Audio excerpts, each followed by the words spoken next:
1장 1절 제가 먼저 읽겠습니다. 선지자 하박국이 묵시로 받은 경고라. 여호와여, 내가 부르짖어도 주께서 듣지 아니하시니 어느 때까지이까? 내가 강포로 말미암아 외쳐도 주께서 벗어나지 아니하시나이까? 어찌하여 내게 죄악을 보게 하시며 패역을 눈으로 보게 하시나이까? 겁탈과 강포가 내 앞에 있고 변론과 분쟁이 일어났나이다. 이러므로 율법이 해이하고 정의가 전혀 시행되지 못하오니 이는 악인이 의를 에워쌌으므로 정의가 죽게 행하여 줌이니이다. 여호와께서 이르시되 너희는 여러 나라를 보고 또 보고 놀라고 또 놀랄지어다. 너희의 생전에 내가 한 가지 일을 행할 것이라 누가 너희에게 말할지라도 너희가 믿지 아니하리라. 그 땅이 넓은 곳으로 다니며 자기의 술과 한 겉옷을 함께한 사람들을 일으켰나니 그들은 두렵고 무서우며 당당함과 위엄이 자기들에게서 나오며 그들의 군만 표범보다 빠르고 저녁이보다 싸나오며 그들의 가슴은 먼 곳에서부터 빨리 달려오는 과정이나 마치 먹이를 굽히려 하는 독수리의 나라와 같으니라. 그들은 다 강포를 행하러 나오는데 앞을 향하여 나아가며 사람을 사로잡아 모으기를 모래같이 많이 할 것이요 왕들을 멸시하며 악백을 조소하며 모든 견고한 성물을 비웃고 흉복을 쌓아 그것을 점령할 것이다. 함께 읽습니다. 그들은 자기들의 힘을 자기들의 신으로 삼는 자들이라. 이에 바람같이 급히 몰아 지나치게 행하여 범죄하리라. 아멘. 말씀과 예배를 위해 기도하겠습니다.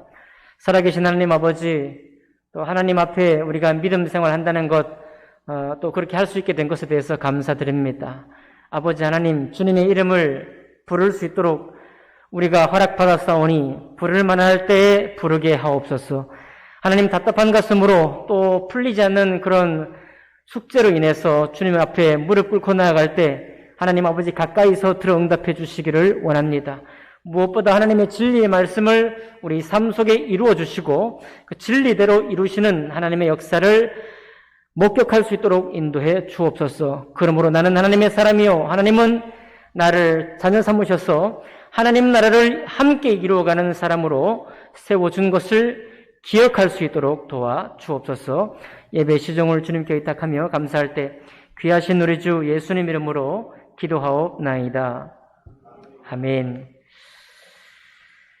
예, 오늘 하박국 1장 오늘 읽은 말씀을 본문으로 해서 말씀대로 응답되지 않는다고 느낄 때라는 제목으로 하나님 말씀 나누겠습니다. 말씀을 지킨다는 것, 또 신앙을 지킨다는 것은 어렵습니다. 어려울 뿐만 아니라 또 스릴이 있어요. 신앙을 지킨다는 거. 또 한편으로 보면 재미있습니다. 또 이 믿음을 지킨다는 것은 감동적인 일이에요. 이 모든 것이 다 섞여 있는 것이 우리가 믿음을 지킨다, 신앙을 지킨다라는 말 속에 다 포함되어 있고 또 우리가 신앙생활을 하다 보면 이 모든 것을 다 경험할 수 있게 되어 있어요. 언제든지 어떤 일을 우리가 만나든지 이 신앙을 지킨다, 하나님의 말씀대로 이루어질 것을 믿는다고 하는 것, 그 길에 서 있기만 하면 이 모든 것을 우리가 경험할 수 있게 됩니다. 그래서 여러분은 스페인에 가면 산티아고의 길이라고 있다고 그러잖아요. 순례의 길이라고 있다고 하는데. 우리나라를 보면, 믿음이 전래된 이후에 서울부터 저기 전라도까지 이 수직으로 산티아고 길이다. 이렇게 국민일보에서 한번 연재를 한 적도 있습니다. 산티아고. 세계 곳곳에 산티아고 길이다. 이런 게 많아요. 근데 다 뭐냐면 아주 긴 그런 길을 700km인가요? 하여튼 그렇게 긴 먼 거리의 길을 도보로 걸어서 사도 요한, 이렇게 전도했던 그 길을 만들어 놓고, 많은 순례객들을 초대하는 그런 일들이 있습니다. 우리가 길을 가더라도 어려운 코스, 난 코스가 분명히 있고요. 쉬어갈 곳도 필요하고 그렇습니다. 또 중간에 가다가 허기가 지면 또 먹어야 되죠. 어디 높은 산에 올라가게 되면 허벅지가 시큰시큰한 곳도 우리가 거쳐야 가야 돼요. 오늘 그런 데 갔다 오셨나요? 네. 허벅지가 시큰시큰. 높이가 상당히 높고 바위가 이렇게 위험한 그런 곳에 가야 이 허벅지가 시큰시큰해지는데 그런 것도 지나야 이게 내려올 때 이 맛이 있어요. 맛이. 올라갔다 내려왔다 그런 맛이 있습니다. 어제 한국 축구 보셨나요? 2대0으로 이겼습니다. 맛이 있는 거예요. 이게 서로 공략을 하고 뭐 결정적인 찬스를 놓치기도 하고 그런 과정에서 이게 모든 것이 맛이 있는 것입니다. 여러분 신앙도 이 맛이 있는 것입니다. 믿음을 지킨다는 건 이런 맛이 있는 거예요. 그러니 내가 아무 일도 없고 모든 것이 평탄하다. 무슨 맛이 있겠어요? 싱겁습니다. 안 되기도 하고요. 꼬꾸라지기도 하고 오랫동안 눈물을 흘리게 되기도 하고 그런 가운데에서 믿음을 지킨다는 말이 이제서야 나오는 거예요. 저는 하박국 1장에도 보면 선지자 하박국이 이제 계시로 받은 경고의 말씀인데 이 경고는 오늘 읽은 내용까지는 하나님의 백성인 이스라엘 백성에게 한 경고입니다. 이스라엘 백성은 하나님께서 어떻게 부르셨는가 하면 모든 민족 중에 한 민족으로 부른 것이 아니라 세계가 다 나에게 속하였나니 너희는 내 말을 듣고 내 언약을 잘 지키면 열국 중에서 모든 민족들 중에서 나의 소유 곧 하나님의 소유가 되는 나라고 또 너희가 나에게 대하여 제사장 나라가 될 것이다.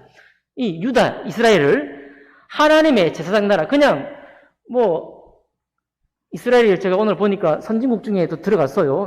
뭐 1인당 GNP 이런 게 4만 달러가 넘어요. 우리보다도 앞서 있더라고요. 그 조그만 나라, 여러 가지 나라 중에 한 나라로 그런 이스라엘을 부른 게 아니라 제사장 나라로 이스라엘을 불렀어요. 그리고 이스라엘 모든 사람들은 다 똑같아요. 인간이면 다 똑같아. 그런 인류의 하나로 불렀지만 동시에 하나님이 뭐라고 저들에게 어떤 명칭을 주었는가 하면 너희는 나의 거룩한 백성이라는 명칭을 준 거예요. 그래서 하나님이 이스라엘을 택할 때부터 너는 나의 소유다 이거예요. 모든 땅이 나의 소유지만 지난주 주일에도 말씀드렸죠. 모든 창조를 주님이 하셨지만은 특별히 예수님께서 우리를 재창조하셨다고 말씀하셨는데 똑같아요. 이스라엘 백성을 모든 인류 중에 한 민족으로 창조하셨지만은 특별히 지명해서 너희는 나의 소유요. 너희 나라는 그냥 나라가 아니라 제사장 나라요. 너희 백성은 그냥 백성 아니 일반 국민이 아니라 거룩한 백성일 것이다. 왜냐하면 내가 너희를 불렀기 때문이라고 말해요. 그러니 이스라엘은 그냥 일반 나라가 또 일반 국민들이 살아가는 방식대로 인생의 모든 길로 만약 그것만 그대로 그 가치관 그런 방식대로만 산다면 이 부름에 합당하지 않아요. 하나님의 소유도 아닐 뿐만 아니라 제사장 나라가 될 수도 없고 거룩한 백성이 될 수도 없는 겁니다. 그런데 오늘 선지자 하박국이 묵시로 받은 경고라고 그랬어요. 그런데 제일 먼저 유다에 대한 경고가 나온다. 이 말은 유다가 어떻게 살았다는 겁니까? 하나님은 유다를 나의 소유라고 불렀는데 이스라엘은 전혀 아닌 것처럼 살았다 이거. 하나님은 이스라엘을 제사장 나라로 불러서 뭇 민족 열방을 하나님의 용서하심과 사랑과 그분의 영광을 드러내는 속죄의 제사장 나라로 배속할 제사장 나라로 불렀는데 그 일을 하지 않았다 이 말이에요. 이스라엘 백성을 하나님은 거룩한 백성이 모든 사람이 다 똑같이 죄악 중에 태어나는데도 불구하고 주님은 이렇게 말씀하셨어요. 은혜로 이스라엘을 택하실 때 너희는 거룩한 백성이다 이거예요. 그런데 이스라엘이 거룩한 백성으로 살지 않았다는 겁니다. 일반 국민처럼 살았고 일반 나라처럼 되었고 하나님의 소유가 아닌 것처럼 그냥 모든 나라의 한 나라처럼 살았다 이거예요. 그러니까 어떤 일이 생기는가 하면 3절에 보니까요. 어찌하여 내게 죄악을 보게 하시면 하나님의 백성 사이에 죄악이 막 넘치고 패역한 일들을 서로가 서로에게 하고 이런 것을 두 눈으로 백주대낮에 서로 목격할 수 있게 되고 겁탈과 강포가 내 앞에 있고 변론과 분쟁이 일어났어요. 겁탈과 강포가 그냥 만연하고요. 변론과 분쟁이 일어나는 겁니다. 무슨 말인가요? 왜 변론과 분쟁이 일어나겠습니까? 야, 하나님 말씀대로 되냐 이게? 하나님 말씀대로 세상이 돌아가냐? 아닌 것 같아. 라고 하는 사람들이 서로 막 일어나는 거예요. 일어나다 보니까 이것이 이제 일반 문화가 되어서 이스라엘의 문화가 되어가지고 4절 보니까요. 율법이 해이해. 율법이 그냥 마비가 되어버렸습니다. 하나님 말씀이 마비가 되어버렸고 하나님의 정의가 전혀 시행되지 못하는 나라가 되어버린 거예요. 결국 얼마가 없는 의인이 악인들에게 삥 둘러싸여가지고 실제로 이 나라에서 행하는 사는 이 이스라엘 백성들이 정의를 하나님의 정의대로 행하지 않고 구분 정의가 아닌 불의대로 행하는 것을 옳다라고 말한다는 거예요. 그러니까 얼마 없는 의인, 여러분 우리가 구약 성경에 보잖아요. 많은 선지자가 있지만 그 선지자 외에는 선지자가 외쳐도 저들이 선지자의 말을 듣지 않는 경우가 대다수였죠. 오늘 여기 하박국이 일어난 때가 언제냐면 이제 히스기야 왕이 계획을 막 했다가 그리고 므낫세 왕이 완전히 엉망으로 만들었다가 그 다음에 요시야 왕이 우연히 율법책을 발견하고 다시 한번 아세라 목상들 우상들 다 찍어 없애고 빻아서 없애고 불살라는 그런 종교개혁을 하고 난 다음에 그 다음에 이제 여호야긴 왕, 여호아하스 왕 이런 왕이 시드기야 왕 이런 왕이 나옵니다. 이 전부 다 어떻게 됐는가 하면 몇몇 하나님의 특별한 의인된 왕들이 정말 하나님께 돌아가자. 우리가 성전에 하나님을 이 말씀을 두고 하나님을 섬기는 성전에 우상을 함께 섬기는 것, 하나님과 우상을 동시에 섬기는 것이 옳지 않다라고 믿음으로 일어난 사람들의 말은 묻혀버리고 4절에 나와 있죠. 악인이 의인을 애워쌌으므로요. 악인들이 가득한 세상, 현실적인 판단이 가득한 세상이에요. 일반 나라나 일반 국민들이 사는 방식이 참으로 인생을 사는 방식이 되어버린 것입니다. 그랬더니 우리 주님께서 이스라엘을 경고하는 거예요. 내가 너희를 그렇게 부르지 않았다는 겁니다. 그렇게 부르지 않았는데 그렇게 행동하니까 하나님께서 회초리를 대어서라도 어떤 거를 하나님의 소유된 백성이 어떤 사람인 것을 회복시키시고 하나님의 제사장 나라가 어떤 나라인 것을 회복시키고 하나님의 거룩한 백성이 어떤 가치관으로 살게 될 것을 다시 한번 회복하게 하려고 하는 것입니다. 아까 수업 시작에 믿음을 지킨다는 것, 신앙을 지킨다는 것은 어렵다. 또 스릴 있고 재미있고 감동적인 일이다 이렇게 말씀드렸습니다. 저도 생각해 보니까 정말 사람들이 이 땅에 살아가면서 신앙을 지키면서 진리대로 산다는 것 정말 만만치 않다는 것을 알게 됩니다. 살다 보니까 성경 말씀보다 훨씬 더 뼈저리게 다가오는 가치들이 있는 거예요. 그리고 그게 어떤 느낌만이 아니라 이게 사실이에요. 그게 사실로 다가옵니다. 그런 사실로 다가오는 그 경험들이 또 반복되니까 하나님의 말씀이 뒤로 밀리기 시작하는 거죠. 여러분 사춘기 때 욕하는 친구들이 멋있어 보이고 아주 좋아 보입니다. 그래서 질세라 나도 욕을 배우게 되죠. 사춘기 때 멋있어 보이고 힘이 있는 친구들이 주먹을 쓰면 자기도 모르게 어느 순간 조금 힘이 있는 사람들은 주먹을 쓰며 살게 돼요. 주먹도 없고 잘 모르는 사람들이 혹시 선생님께 칭찬받아가지고 공부하는 사람은 공부길로 가기도 하고 자, 이 모든 것들이 우리가 판단을 똑바로 해서 된 게 아닙니다. 멋있어 보이고 좋아 보이고 그렇게 보이니까 그것이 사실로 받아들여지니까 그 길로 따라가는 것이죠. 그러다 보니까 세상사례에서 성경이 가르쳐주는 그런 가치관보다는 하나님을 미워하는 가치관들이 훨씬 더 힘을 얻는 것을 볼 수 있습니다. 이건 개인적이고 사소한 차원뿐만 아니라 기업의 차원이나 국가의 차원에서도 마찬가지예요. 여러분 불법을 저지르지 않고 성장한 기업이 있을까요? 우리에게 어떤 기회를 주고 돈도 주고 땅도 주고 자원을 준 후에 네가 불법을 범하지 않고 그리고 막 약한 사람들 못되게 굴지 않고 큰 기업을 이뤄보라 라고 우리에게 어떤 미션을 준다면 그대로 할 수 있는 사람이 있겠습니까? 제가 스스로에게 물어볼 때 없겠다. 제 대답이에요. 그럴 수 없겠다 라는 대답입니다. 저는 동영상을 종종 보는데요. 전쟁하는 무기 있죠? 그 무기 영상도 종종 봅니다.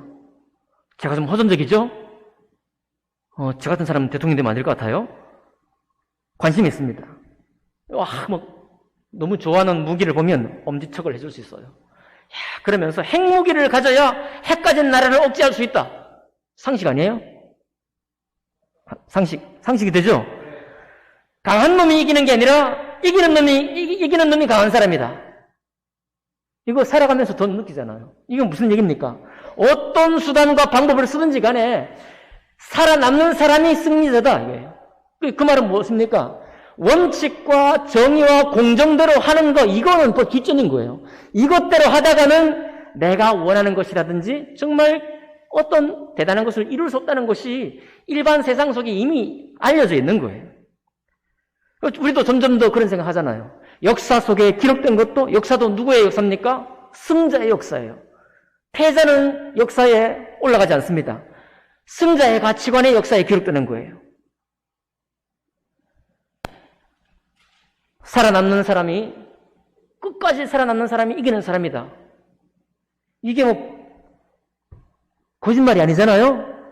사실이에요. 아주 강력한 명령처럼 우리에게 들리는 것입니다.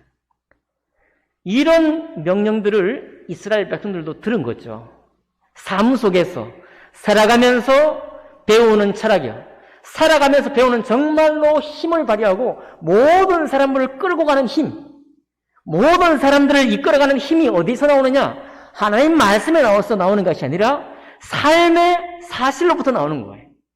결코 이것은 허상이 아닙니다. 정말로 그것은 모든 사람에게 영향을 미치는 힘이 되는 것이죠.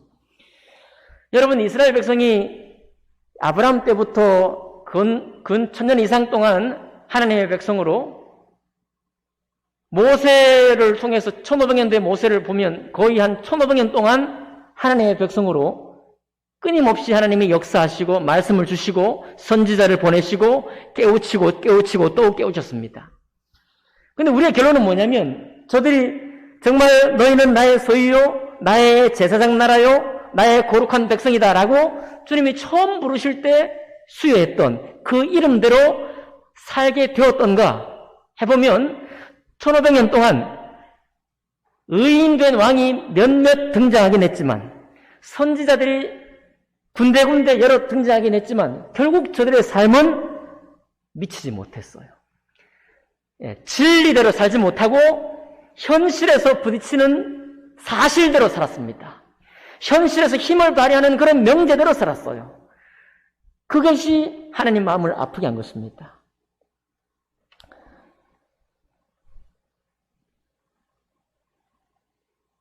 우리 마지막 이 하박국 5절부터 11절까지 나오는 여기는요, 이제 이스라엘이 결국은 진리를 떠나 하나님의 율법을 떠나 일반 나라처럼 행동하고 일반 사람처럼 사니까 주님이 바벨론 군대를 불러서 느부갓네살 왕을 보내가지고 유다의 성전, 이스라엘의 성전까지 멸망시키는 대목이에요.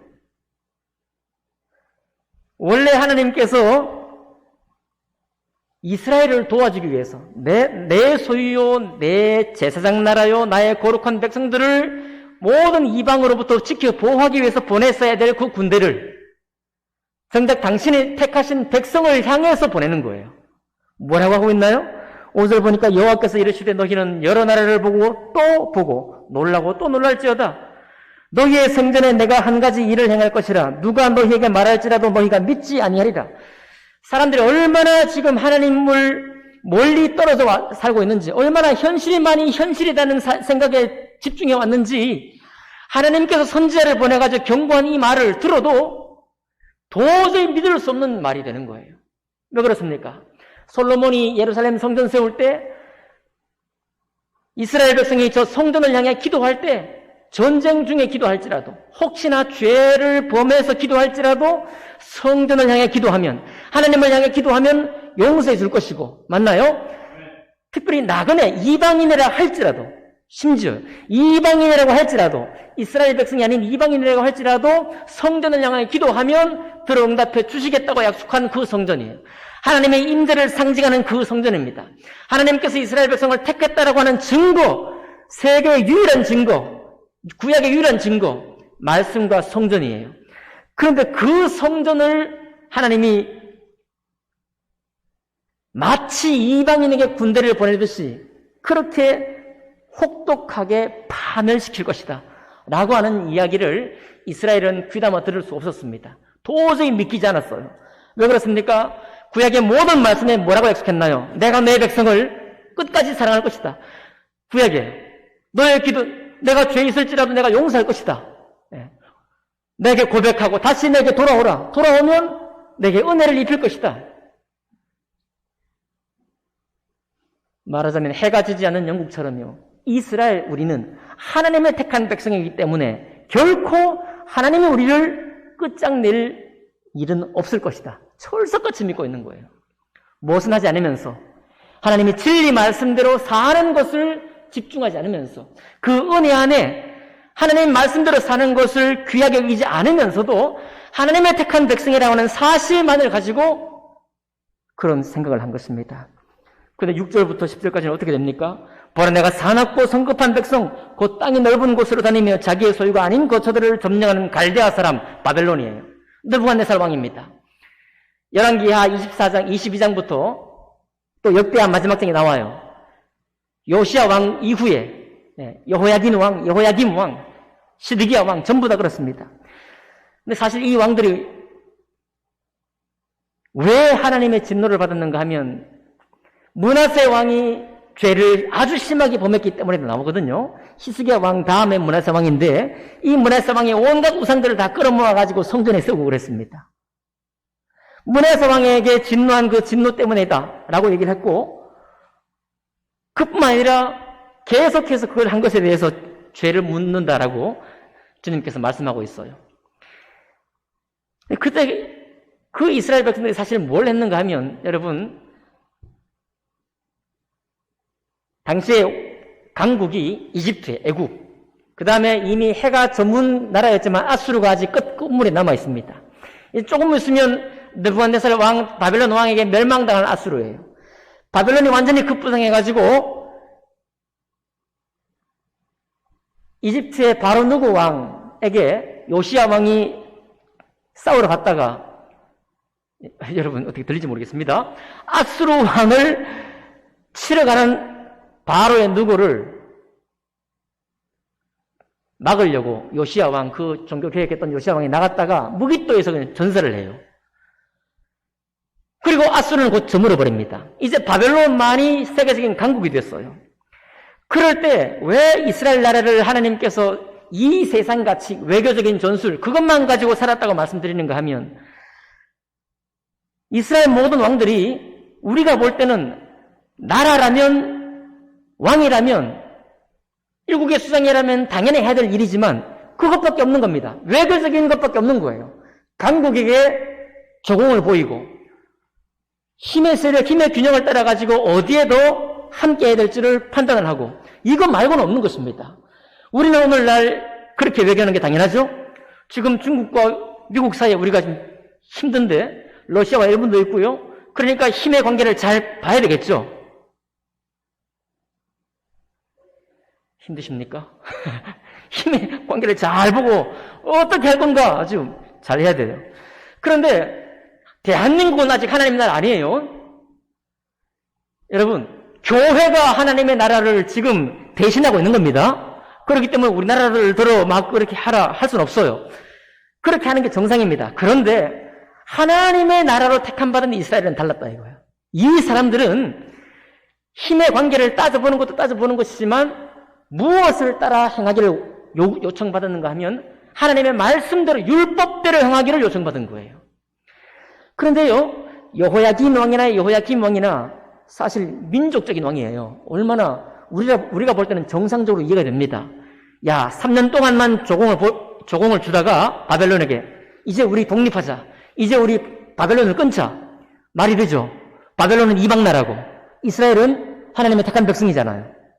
그죠? 언제나 속국으로 살겠습니까? 끊자 하고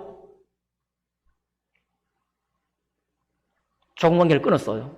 그랬더니 바벨론이 1차 침공, 2차 침공, 3차 침공까지 해가지고 성전을 불태우고 성전에 있는 기물들 다 가져가 버리고 이스라엘에 유명했던 사람들 전부 다 데리고 가서 70년 동안 포로 생활을 하게 만든 거예요. 그게. 그런데 그 중에 재미있는 게 누구냐면 그달리아라는 왕입니다. 이 사람은 왕손이 아니에요. 중간에 어쩌다가 왕이 됐습니다. 근데 이 왕은 뭐라고 했느냐 하면 예레미야 선지자의 말대로 야 우리 바벨론에게 순종하자. 바벨론에게 복종하는 길만이 우리가 살 길이다 라고 외쳤어요. 그랬더니 어떻게 했느냐? 너무나 당연하게 외쳤잖아요. 그렇죠? 우리 일본에 독립하자. 독립투사. 그렇게 당연하게 외쳤는데도 불구하고 이 사람은 누구에게 죽었느냐? 이스라엘 백성들 손에 잡혀 죽었어요. 뭐라고? 이 매국노라고요. 예? 여러분 예레미야 선지자는 바벨론의 포로가 될 것에 대해서 예언하셨죠? 예언했죠. 그러니까 이스라엘은 만약에 그것이 하나님의 뜻이라고 한다면 그것을 받아야 합니다. 죄를 고백하고 받았어야 돼요. 그런데 독립운동을 하려고 했던 그 왕을 도리어 이스라엘 백성의 손으로, 아니 독립운동 아니죠? 바벨론의 포로가 된 삶을 살자고 했던 사람을 자기들 손으로 죽였어요. 얼마나 민족 정신이 높아요. 민족 의식이. 선민 사상이 얼마나 대단합니까? 그 사상 하나 가지고 버텨온 나라가 이스라엘인 거예요. 그런데 하나님은 무엇을 원하셨느냐? 아니에요. 그 껍데기를 붙잡고 있는 이스라엘을 향해서 7절 보나요?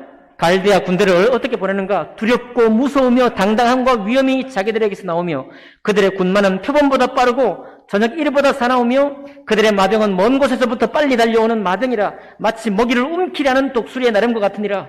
아니 적국을 묘사하는데요. 하나님이 자기 백성을 치러오는 군대를 묘사하는데 이렇게 현실감 있게 표현하는 거예요.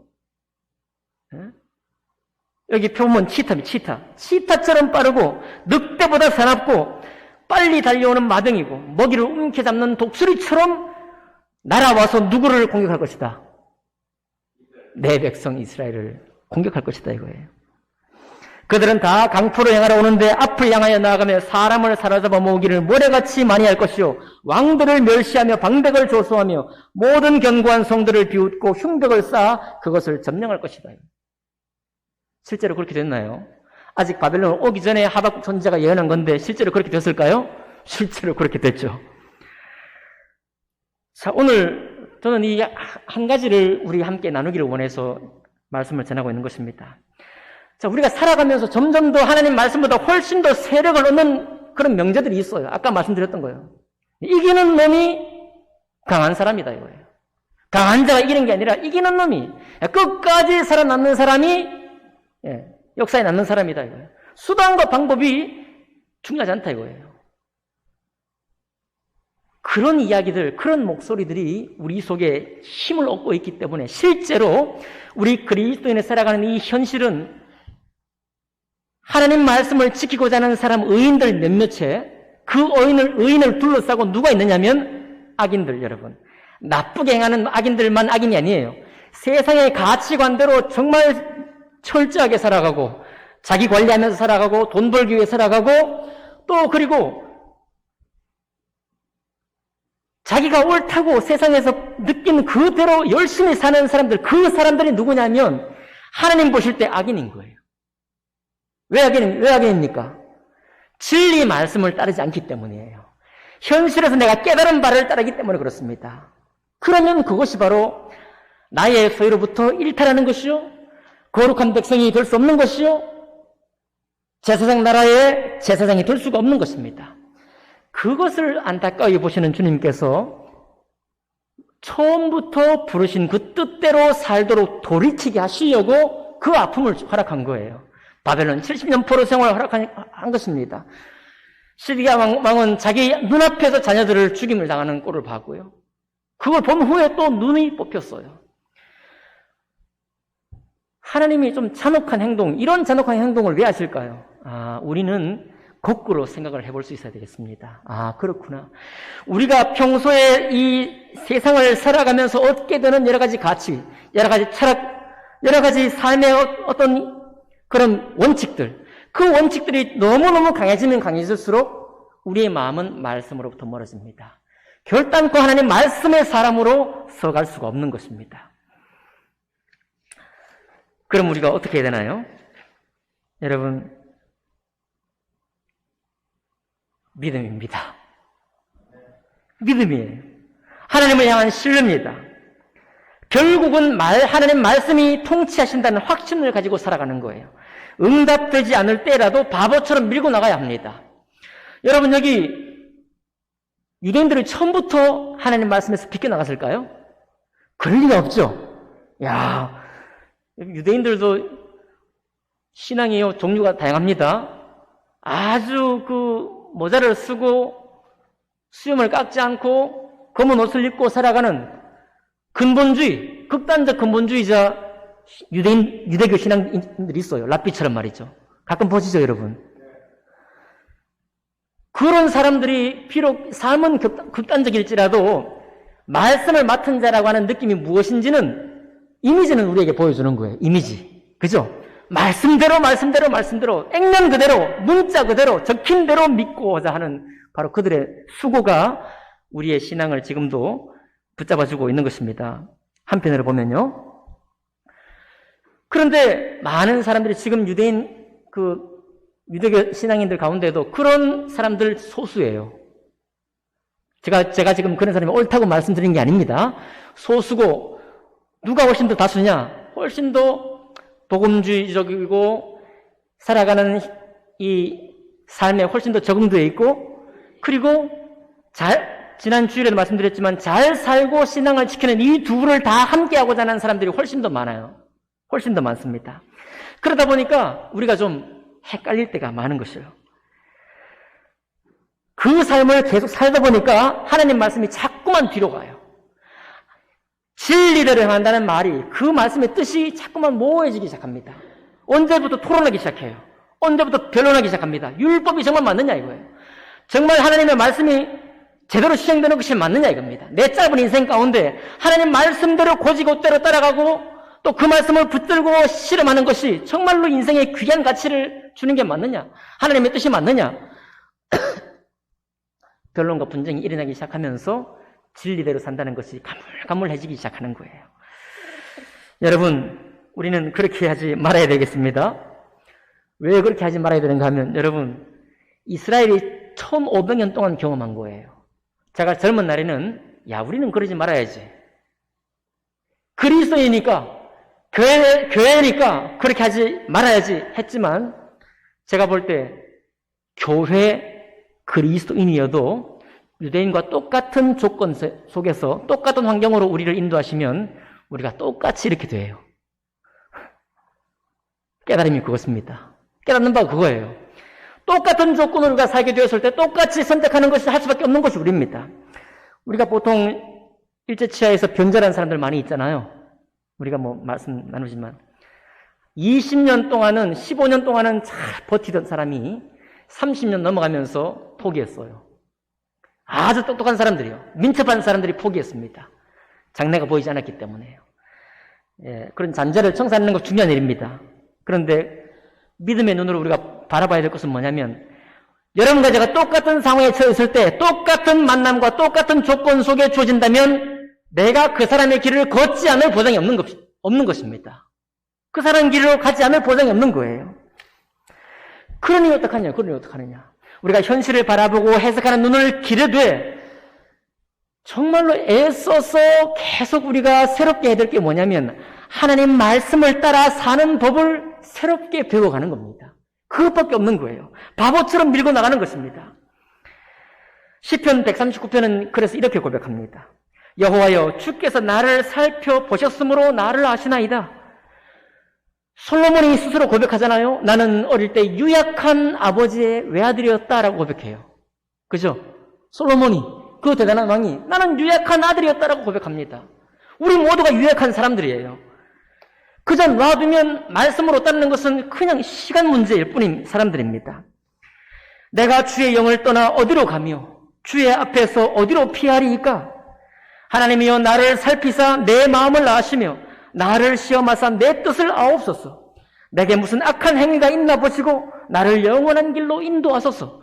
뭐라고 고백하고 있는가 하면요, 현실이 나를 공격하고 공략하고 있지만 내가 주의 영을 떠나 어디로 가겠습니까? 내가 누구를 붙들겠습니까? 묵상하고 고민해 보니 결국 나는 주 안에 있는 것이 가장 합당합니다라는 고백이고요. 그런 사람으로서 주님께 요청하는 바가 뭐냐면 하나님, 내 마음을 살펴보십시오. 내 마음에 무슨 악한 행위가 있나 보시고 나를 영원한 길로 인도해 주십시오라고 고백하는 거예요. 자기 마음에 정직한 것을 다 주님 앞에 털어놓고 있고요. 주님이 나를 어떻게 바라보시는가에 대해서 민감하게 반응하고 있는 것입니다. 여러분, 진리가 멀어지면 멀어질수록 하나님 말씀이 내 마음을 비추어 본다는 것 부담스러워요. 불편해집니다. 원치 않는 거예요. 그런데 이 시편 기자는 뭐라고 고백해요?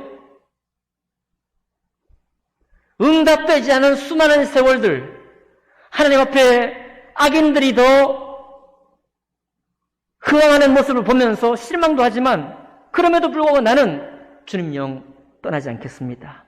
그리고 내 무슨 악한 행위가 있나 보시고 살펴보시고 나를 주님의 선한 길로 인도해 주십시오. 나는 당신의 소유입니다. 나는 당신의 제사장이요. 나는 당신의 거룩한 나라에 속한 사람입니다. 그러니 주님 처음 나를 찾아오신 그대로 나를 이끌어 주십시오라고 고백하고 있는 거예요. 어떤 미국 소설가가 이렇게 썼다고 해요. 인생을 쭉 살아보고 돌이켜보니까 사랑만이 모든 문제의 유일한 해결책이었다라고 고백을 했습니다. 우리가 젊은 날에는 이 말이 잘 안 들려요. 무슨 말이냐 말이에요. 이긴 놈이 승리자인데 무슨 말이냐 이거예요. 인생을 살아가는 오래된 현인들도 사랑을 모든 문제 해결책이다라고 고백을 합니다. 여러분과 저는 어떤 고백을 하기를 원합니까? 우리의 모든 고백은 우리의 불평도 고백이지만 응답하지 않는 또 말씀대로 이루어져 가고 있지 않는 것 같은 느낌에도 불구하고 우리의 이 고백은 찬양으로 끝나기를 원합니다.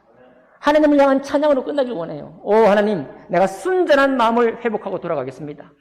예수님께서 우리가 이미 이스라엘과 똑같았기 때문에 우리의 죄악 중에 있을 때 나를 구원한 분이잖아요. 내가 하나님 앞에 의로운 행위를 조금도 내보이지 않았을 때, 곧 하나님과 함께 동행하지 않았을 때 이미 주님이 나를 사랑하셔서 당신의 사람으로 불러주셨잖아요. 모든 은혜를 우리에게 주셨잖아요. 맞나요? 그래서 우리가 이런 고백을 하면서 아 주님, 내가 예수 믿는 첫 출발점 같은 바로 그 자리, 내가 처음 주님 믿었을 때 그 순전한 그 마음에 내가 다시 서기 원합니다. 하나님, 내가 진리를 따르기 원해요. 내가 주님 율법의 말씀을 따르기 원합니다. 때로는 내게 혼란이 오고 변론이 되고 분쟁이 일어날지라도 헷갈릴지라도 많은 고생을 할지라도 그러나 나의 과정의 끝에는 항상 주님이 계시기를 원합니다. 그렇게 고백하기를 원해서 구원받은 사람이 여러분과 저라는 사실입니다. 그럼 여러분, 말씀대로 응답되지 않는다고 생각할 때, 느낄 때 그 느낌은 정말 사실이에요. 사실이 아닌 게 아닙니다. 정말 너무너무 뼈저린 사실이에요. 그러나 그 사실대로 살기를 원하지 마시고 진리대로 살기를 원하시는 여러분과 제가 되기를 원합니다. 우리 주님 반드시 응답하실 것입니다. 이틀 동안 우리가 기도하며 기다렸다가 하나님 앞에 우리 마음의 쉼을 얻은 것처럼 우리 인생에 하나님의 사람으로 사는 그런 정말 어렵지만 재미있고 스릴 넘치고 감동적인 믿음의 삶이 여러분과 저의 삶이 될 것입니다. 기도하겠습니다.